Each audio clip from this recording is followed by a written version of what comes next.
화술, 막연하게 배우는 것만으로 능력이 늘어나지 않는 것 같아서 조바심이 난 한 분의 사연을 보겠습니다. 오늘은 화술을 어떤 방향으로 훈련하면 좋을지 상담이 되겠네요.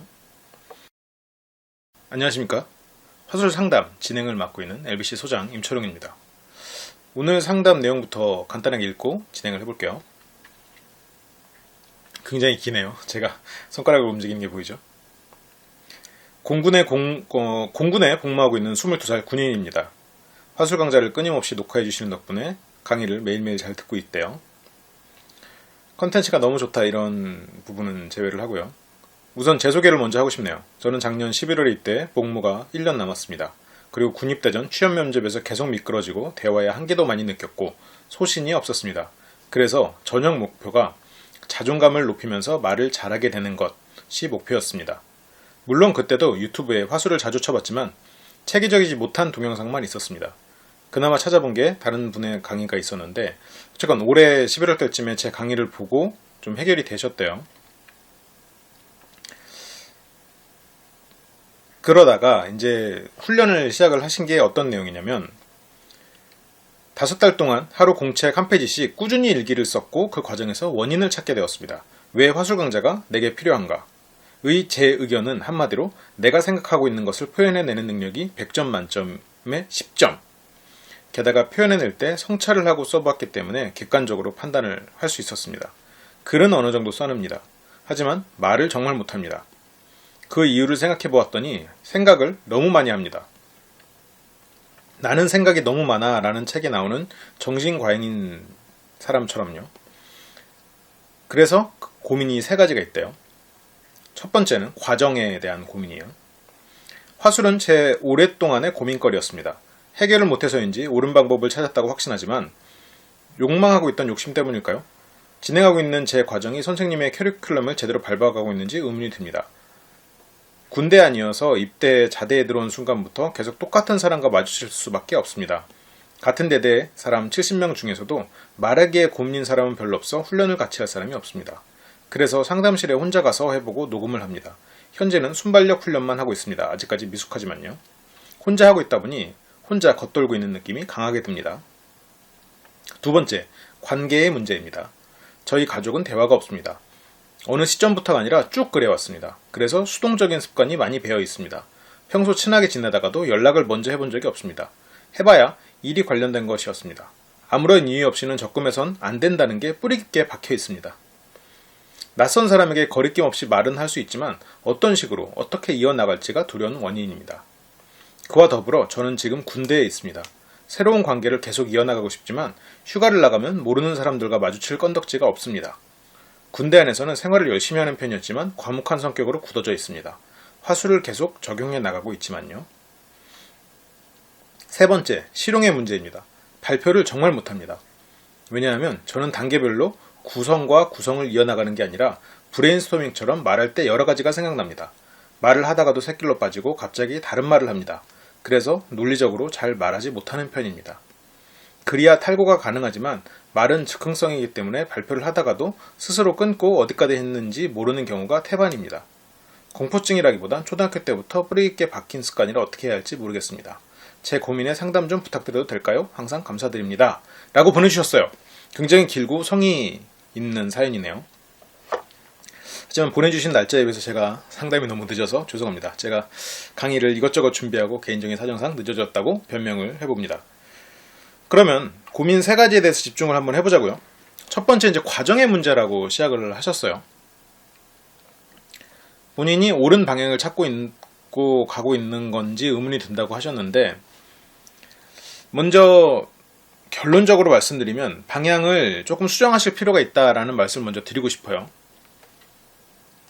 혼자 가서 녹음을 하는, 그러니까 혼자서 팔술을 훈련하는 이유는 화술의 개념을 익히고 이론을 알고 전체적으로 내가 어떻게 해야지 자기의 심리를 다지고 자기를 객관화하는 그런 과정인데 실은 화술은 결국 누군가와의 커뮤니케이션입니다. 이게 발표보다 화술이 어려운 가장 결정적인 이유가 발표는 내가 준비한 것을 완벽하게 해낼 수만 있으면 그래도 괜찮거든요. 어느 정도 일정 수준 이상의 점수를 받을 수가 있는데 대화나 화술은 내가 준비를 했다고 그것을 과연 높은 점수를 항상 받을 수 있는가? 그건 아니거든요. 상대에 따라서 어떤 돌발 상황이 일어날지가 모르기 때문에. 그런데 지금 혼자서 이렇게 계속 훈련만 하다 보면 안 하는 것보다 낫고 어느 일정 수준에 오르는 거는 당연히 좋습니다. 안 좋은 방향의 훈련은 아니에요. 그런데 사람을 대하는 훈련을 더 많이 해야 된다고 생각을 해요. 물론 이제 사람을 대하는 게 100이라고 정해져 있다면 사람을 대하지 않을 때 이런 훈련을 하는 사람이 훨씬 더 화술이 뛰어나지겠죠. 근데 사람을 대할 시간을 없애고 내가 혼자 가서 그런 훈련을 한다라는 건 저는 이제 그런 부분을 추천하지 않아요. 제가 이제 화술강좌 오프라인 강좌는 지금은 진행하고 있지 않지만 일주일에 단 2시간, 토요일, 일요일 4시간 이렇게라도 오셔서 사람들을 대하고 일주일 동안 내가 생각해봤던 거를 실습하고 훈련해봐라라고 자리를 제공해 드렸던 이유도 내가 혼자서 아무리 끙끙 앓고 해봐도 그것을 한번 해보는 거랑 또 다르거든요. 내가 혼자서 녹음해보고 들어보면 내가 그냥 말을 해보는 거는 또 도움이 되겠죠. 근데 그것보다 더 도움이 되는 건 내가 말을 해본 걸 다시 들어보는 것, 그리고 그걸 또 편집해서 완벽한 걸 만들어 보는 것, 점점 도움이 되는데 그것보다 더 도움되는 건 그걸 다른 사람한테 얘기를 해서 다른 사람의 반응도 보고 다른 사람에게 내가 반응을 해서 그 반응이 어떻게 반응하는지를 보고 이런 식의 상황에 닥쳐봐야 실은 뇌가 굉장히 활성화가 되거든요. 사람을 대해봐야 사람을 계속 대할 줄 아는데 실은 제가 이 상담을 보면서 한편으로는 그런 걱정이 들었어요. 아직 사람을 대하는 것에 대해서 두려움을 깨지 못하신 건 아닐까? 내가 사람과 대화를 하는 것을, 내 화술을 지금 예를 들어서 아까 100점 만점에 10점이라고, 물론 그게 화술에 대한 것은 아니지만 생각을 표현하는 능력이 10점이라고 하셨는데 그것을 최소한 50점 이상, 마음속으로는 50점 이상 혹은 100점까지 끌어올린 상태에서 사람과 딱 대해서 짜잔 하고 나타나야지 이렇게 생각을 하고 계신 건 아닌가라는 생각이 들어요. 농구를 예를 드는 게 좋겠네요. 팀 게임이니까요. 저는 이제 공을 굉장히 싫어해서 운동을 잘 못하는 편이기도 하지만 그런 것에 실력을 키우기 위해서는 혼자서 농구에 대해서 이론을 완벽히 안다? 그것만으로는 부족하죠. 그러면 공을 들고 골대 앞에 가서 슛 연습을 한다? 근데 그것만으로도 부족해요. 친구 한 명이라도 불러서 대결을 해본다거나 그런 식으로 하면 실력이 갑자기 확 늘겠죠. 근데 이론을 전혀 모르는 상태에서 농구만 대립도 한다? 그러면 분명히 한계에 부딪힐 겁니다. 혼자서 슛 연습만 한다? 이것도 분명히 한계에 부딪힐 거예요. 친구와 하는 운동을 할 수 있는 시간은 일정량이 보장돼 있고 나머지 시간을 내가 이론도 찾아서 공부하고 그리고 혼자 슛 연습도 하고 이렇게 하지 실력이 늘 거란 말이에요. 그런데 지금 질문자는 친구와 농구를 할 때 내가 그 친구한테 지면 어떡하지? 내가 실은 농구에 대한 이론도 빠삭하고 농구를 정말 잘할 수 있는 재질을 가진 좋은 하드웨어를 가진 사람인데 그게 드러나지 못하면 어떡하지? 라는 두려움을 아직 가지고 계신 게 아닌가라는 생각이 들어요. 글에 비해서 말을 좀 못한다는 이유는, 말을 못한다는 것은 말을 더 잘하게 될 가능성이 크다고 생각해요. 그만큼 컨텐츠를 많이 가지고 있는 사람이라고 생각을 하니까. 그렇기 때문에 더 많은 시행착오를 겪어야 될 수도 있어요. 대기만성이라고 하잖아요. 저는 이런 사자성어를 비유하는 걸 별로 좋아하지는 않습니다만. 혼자 하고 있다 보니 혼자 겉돌고 있는 느낌이 강하게 듭니다. 아무래도 그럴 수밖에 없을 거예요. 내가 하고 있는 게 맞는가 틀린가도 모르고. 이게 바로 두 번째로 연결되는 질문이 되는데, 두 번째에서는 이제 관계. 지금 가족들하고도 말이 없었고 군대에 있기 때문에 사람이 한정돼 있다. 그리고 휴가를 나가도 새로운 사람을 마주칠 건덕지가 없다라고 했는데, 실은 군대가 어떻게 보면 인간의 바닥을 볼 수 있는 공간이거든요. 근데 군대를 전역하면 완전히 새로운 세상이 열리기 때문에 군대에서 한 실수들은 어느 정도 거기서 끝나요. 그러니까 군대에서 하는 실수가 다른 사람을 괴롭히거나 피해를 주거나 이제 그런 식의 실수를 하면 안 되겠죠. 근데 실수가 아니죠. 근데 이제 선의에서 하는 실수들, 이제 좋은 말을 하려다가 말을 실수한다거나 이제 그런 식으로 지금 처음부터는 내가 화술을 훈련을 한다는 생각으로 나름대로랑 같이 하려고 하지 말고 내가 혼자서 하는 훈련들 있잖아요. 그것들을 가지고 후임이나 선임하고 이야기를 해보세요. 같이 훈련을 할 생각을 하지 말고 내가 혼자서 하는 훈련을 선임이나 후임 그리고 다양한 사람들이 있을 거예요. 계속 부딪힐 거란 말이죠. 일과 시간 이외에도 그 쉬는 시간들에서 계속 사람들과 대화를 할 수밖에 없을 거예요. 아예 대화가 없진 않을 거예요. 집에서보다 더 대화가 많을 거라고 생각을 합니다. 집에서 만약 너무 이렇게 대화가 없었다면. 그리고 이제 평소 친하게 지내다가도 연락을 먼저 해본 적이 없고, 이제 이런 것들, 이런 것들은 실제로 이제 화수라고는 좀 달라요. 저도 이제 연락을 그렇게 자주 주변 사람들한테 하는 편은 아니거든요.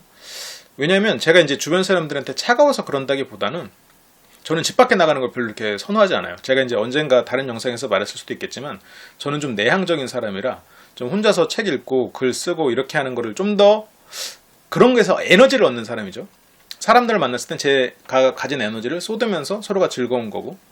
근데 이제 그거는 이제 아직은 어떻게 보면 이제 갓 사회에 나올 거잖아요. 사회에 나왔고 그때는 이제 취업이 되지 않았고 군대를 갔고 전역을 하고 이제 정말 그 경쟁의 플랫폼 또 새로운 플랫폼으로 옮겨가는 단계가 됐단 말이죠. 그러면서 또 변화해 갈 거예요.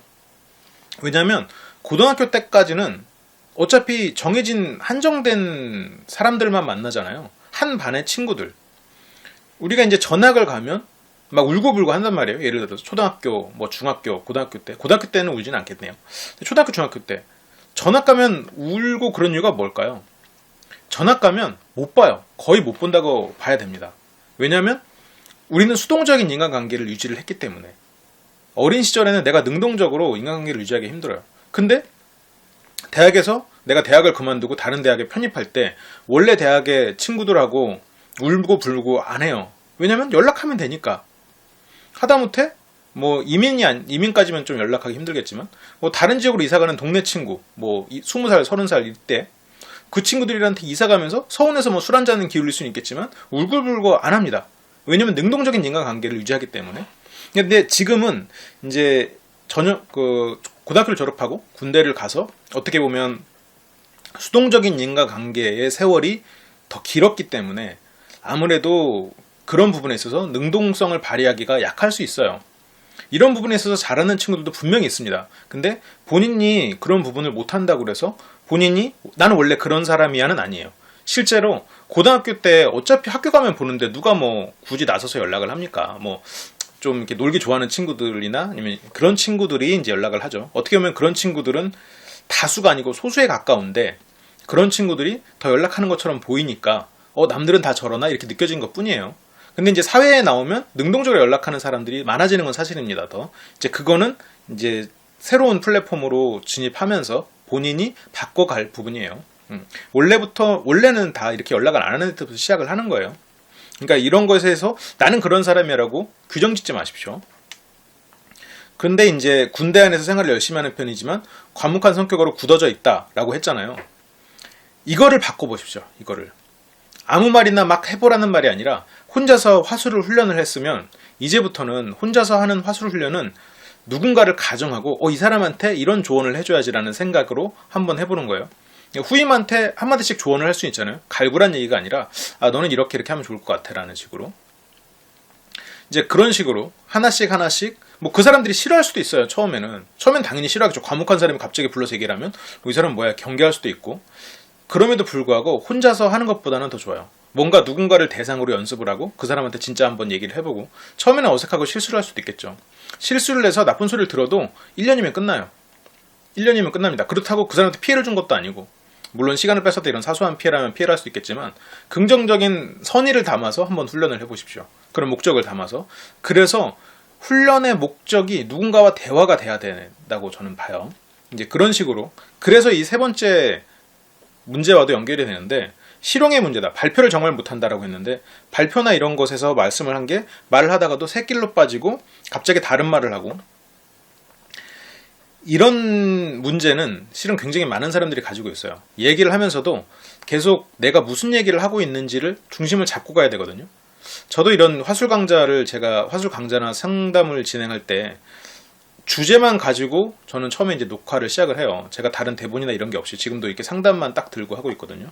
그리고 상담을 하기 직전에 보고 한번 읽고 시작을 하는데 제가 뭔가를 정리를 하고 막 말을 하다 보면 내가 아까 정리했던 말을 까먹는 경우도 있어요. 그럴 때는 이제 다른 말을 하면서 막 그 말을 다시 내가 그래서 아까 무슨 말 하려고 했지를 막 끌어오거든요.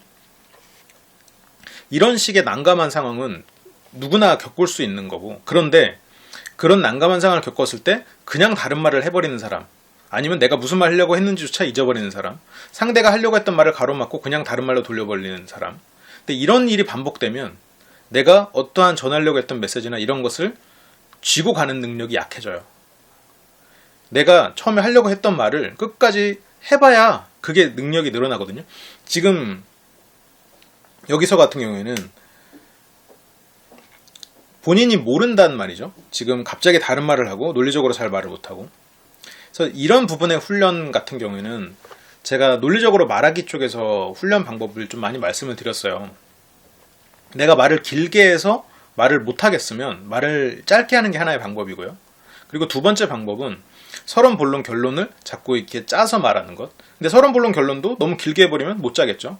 그리고 이제 제가 뭐 개발했다고 하기엔 좀 과장될 수도 있겠지만 제가 주장하는 순간정리화법, 먼저 세 가지를 말씀드리겠습니다. 그 세 가지, 첫 번째는 이거, 두 번째는 이거. 그래서 제가 훈련법 말씀드린 거 있죠.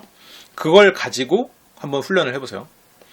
처음에는 여기서도 이제 새길로 빠지고 이럴 때는 해결책이 크게 세 가지가 있겠죠. 먼저 이야기를 끝까지 쥐어가기 위해서 내가 그 이야기에 집중하는 것. 그리고 두 번째는 서론, 본론, 결론을 정해서 3단 논법으로 이야기를 하는 거 훈련하는 법. 세 번째는 순간정리화법을 적용해 보는 것. 이렇게가 있습니다. 이렇게 이제 세 가지를 그냥 세 가지가 있습니다라고 세 가지를 정리한다거나 아니면 이렇게 정리를 하고 그 다음에 하나씩 다시 길게 설명을 해본다거나, 이게 하다 보면 내가 1, 2, 3을 말해놓고 1을 막 설명하다 보면 내가 2가 뭐였는지도 까먹어요. 3이 뭐였는지도 까먹고. 처음에는 그렇거든요. 그러니까 자꾸 그거를 다시 기억을 하면서, 근데 그걸 녹음을 해두면 좋겠죠. 내가 뭘 했는지 다시 들어보면 정말 기억이 안 났을 땐. 근데 이제 그런 거를 계속 기억을 하면서 되짚어보고 그런 쪽에 뇌를 활성화시키면 어느 순간 돼요. 발표는 완전히 다른 문제예요. 이거는 정말 이런 대화랑은 완전히 다른 식으로 접근을 해야 되기 때문에 발표는 여기서 따로 더 자세히 얘기는 하지 않을게요. 그렇습니다. 그래서 여기서 이제 공포증이라기보다 초등학교 때부터 뿌리 깊게 박힌 습관을 어떻게 해야 될지 모르겠습니다 라고 했는데, 공포증까지는 아니어도 두려움은 좀 있으신 것 같아요. 근데 누구나 두려움은 있어요. 근데 그 두려움이 혼자서 훈련하면 되겠지라는 식으로 지금 바뀌고 있거든요. 혼자서 훈련하는 거는 한계가 있습니다. 이론을 공부하는 것도 한계가 있을 거고, 내가 다른 사람들이랑 대화를 하면서 나아지기 위해서는 다른 사람이랑 대화하는 시간을 쪼개서 이론 공부를 하지 않으셔야 된다고 저는 생각해요. 다른 사람이랑 대화하는 시간은 그건 그대로, 내가 이론 공부는 이론 공부대로 그걸 추가를 해야 된다고 라고 말씀을 드리고, 그리고 나는 어떤 사람이다, 나는 화술에 대해서 어떤 사람이다 라고 규정 짓지 마세요. 저도 예전에는 나는 말은 참 잘하는데 글을 참 못 써라고 생각을 했거든요. 물론 말에 비해서야 글을 아직도 못 쓴다고는 생각을 합니다만, 그래도 어설프게나마 책을 벌써 2권이나 냈잖아요. 하다 보니까 되더라고요. 하다 보니까 어느 순간에 뭐 좋은 인류 글작가가 될 수는 없겠죠. 분명히 사람마다 한계치는 있을 거예요. 제가 글로써 인류가 될 수 있다고 생각은 하지 않아요. 그래도 제가 말하듯이 글을 써버릇하니까 이게 좀 되더라고요. 글을 쓸 때도 만약에 이게 내 글을 쓸 때는 맥을 분명히 잡고 나간다고 했으면 말을 할 때도 글을 쓴다는 생각으로 원래 하면 되긴 되거든요. 근데 이거는 제가 이렇게 말로 하면은 힘들어요. 만약 이제 직접 내가 말을 해보면서 중간에 멈췄으면 글을 쓸 때는 다시 쓰잖아요. 생각을 하다가 내가 앞에 뭐 썼지? 앞에 보면 다시 읽어보고. 말을 할 때도 녹음을 해놓고 내가 막 말을 하다가 내가 그 다음 말을 모르겠으면, 내가 처음에 3가지 메시지를 전달하겠다 했을 때 그 다음 말을 모르겠으면 다시 들어보세요. 글을 쓰듯이 앞에 돌려보듯이. 그리고 이게 좀 목적성 있는 식으로, 목적성을 가지고 좀 그런 식으로 좀 훈련 방향을 약간 바꾸시기를 조언을 드립니다. 일단 어느 정도 시행착오가 가능한 공간이잖아요. 이거는 군대에 계신 분만이 아니라 뭐 학교를 다니시는 분들, 아니면 뭐 직장을 다니시는 분들, 다른 분들에게도 비슷한 조언을 드리고 싶어요. 하여튼 그렇습니다. 길고 성의 있는 상담 정말 감사하고, 제가 드리는 훈련 방향이 좀 도움이 되셨길 바래요. 자신을 한정 짓지 말고 화술을 늘릴 수 있는 방법, 그리고 다른 사람을 만나는 것을 두려워하지 않았으면 좋겠어요. 다른 사람 앞에서 말하는 것을. 최고가 아니어도 어떻습니까? 거지 같은 막 옷을 입고 보드를 타고 막 굴러도 뭐 언젠가는 잘하게 되겠지라는 생각으로 하다 보면 언젠가는 보드를 잘 타게 되겠죠. 뭐 보드 선수가 될 수는 없지만, 저는 실제로 제 보드 그 스키복이나 이런 것들이 굉장히 거지 같거든요. 그리고 보드도 아직 뭐 거의 10년 넘게 탔는데도 아직도 뭐 중국 코스를 벗어나지 못하고 있고, 그래도 저는 굉장히 즐겁게 하고 있어요. 근데 제가 아예 그런 설원에 나가지 않고 스키장에 가지 않고 이론만 배웠다면 지금 뭐 초급 코스나 겨우 탈 수 있을까요? 그러니까 제가 근데 뭐 꾸준히 계속 해오지 않았기 때문에 중급에 머무르는 거기도 하지만 그래도 가서 부딪혔기 때문에 중급이라도 올라갈 수 있었던 거고, 근데 여기서 제가 이제 상급이나 그 위로 올라가려면 조금 더 시간을 투자했으면 됐겠죠. 가장 중요한 거는 중급이라도 가려면 일단 두려움을 벗어나야 된다라는 말씀을 드리는 겁니다. 네, 그렇습니다. 많은 도움이 되셨길 바라고, 혹시나 다른 상담이 있으신 분들은 밑에 이제 보이는 메일 주소 개그블랙 GAGBLACK @naver.com, 개그블랙 네이버예요. 네. 로 사연을 보내주시면 제가 빠른 시일 내로 화술 상담으로 구성을 해서 여러분들께 들려드리겠습니다. 유튜브 채널 LBC 방송국으로 꼭 구독 좀 눌러주시고요. 제가 재생 목록이 지금 화술 강좌랑 화술 강좌 전체가 다 함께 있었는데, 지금 이 화술 상담은 따로 재생 목록을 뺄게요. 따로 재생 목록을 빼서 상담을만 따로 할 수 있는 것을 쭉 모아서 내용을 구성을 하겠습니다. 그리고 화술 강좌는 화술 강좌대로 계속 진행이 될 거고요. 그리고 만약 기회가 된다면 혼자서 화술을 훈련하는 방법도 제가 추가를 해서 진행을 할 수 있도록 하겠습니다. 여러분들 모두가 원하는 만큼 말하기를 잘할 수 있게 되기를 정말 진심으로 바랍니다. 그럼 지금까지 화술 강좌 강의를 맡았던 LBC 소장 임철웅입니다. 감사합니다.